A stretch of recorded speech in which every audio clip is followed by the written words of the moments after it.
And and then I was transferred to Los Angeles, and I was for 25 years in Los Angeles. So when I came back, I noticed that the west side is worse than when I left to LA. So I'm gonna ask you to please don't forget the west side, because both of you guys are proud of the west side.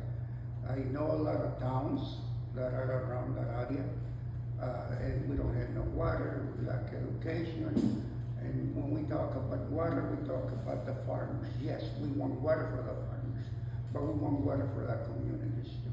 So basically, I'm just asking you to please think about us, because as soon as you go to different areas, we had to wait 2 more years and see what happened. So that's only a recommendation to both of you guys.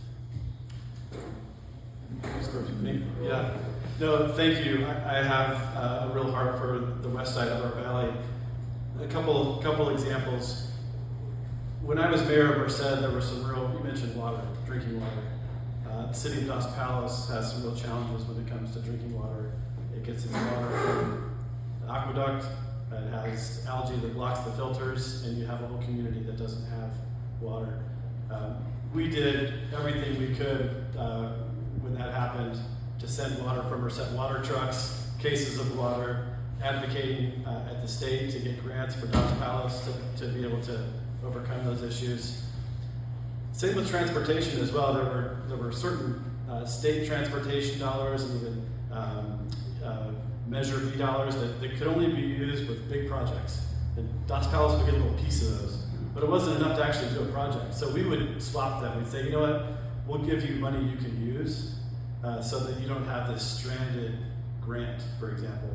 And so we need to be very mindful of opportunities, knowing that a lot of the communities are smaller. There are real challenges around drinking water and investment in infrastructure that hasn't occurred but needs to occur.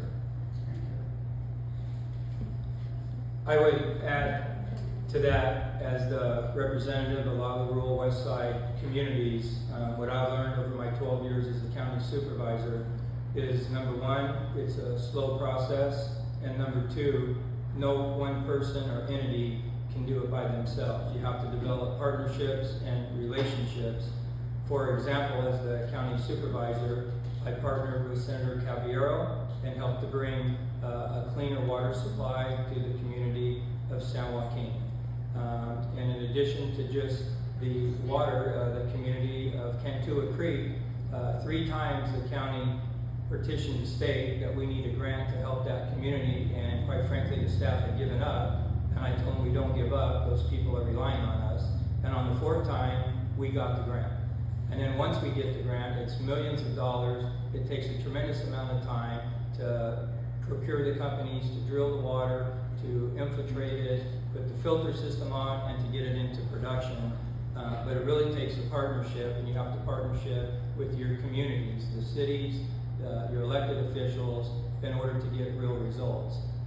In addition, like the unincorporated community of Tranquility, their roads had not been resurfaced in over 20 years, and they almost look like gravel roads.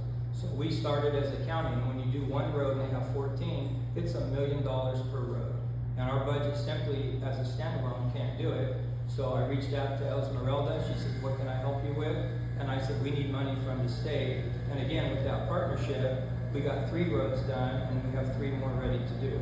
So again, we have to have patience, and we have to have a working relationship with everyone in order to get things done. Okay, next question. We understand that there's a lot of investment that wants to come into the valley, data centers, solar companies, and it's putting in jeopardy the agricultural business that for generations have been thriving here in the valley. What are we going to do to preserve that balance of water as new companies seek to take those lands, displace workers, and really put an economic burden on local rural communities as well as urban? 2 minutes. We'll go first this time, yeah. I have firsthand knowledge on that because the district that I represent is one of the largest areas for solar in the valley. so we've had a lot of experience in that. Two major solar companies have come in. The Westlands Water District is doing that. First and foremost, as a supervisor, I've only allowed those projects on ground that is fallow. When we can't get the water to it, those landowners need another source of revenue in order to pay their property taxes every year. So I've not allowed any solar on any ag land that has viable water. In terms of the data centers, there are no data centers coming in, and I'm simply not in favor of that. In terms of what we can do, what we've done is we've made agreements with these large solar companies that they have to have a community benefit portion of their revenue stream. And again, because of that, the community of Cantua Creek that's wanted a fire station for decades, they had one that was taken away. As part of that solar company plan to come in, we required them as a community benefit. They are now building a fire station in the community of Cantua Creek. And those are the things that you have to be tough, you have to negotiate well, but we need a community benefit portion because they will generate a lot of money off of these farms. And in place of the ag land, they have to provide a benefit to the communities that they're coming in, and we've done that in Fresno County. Yeah, we're not.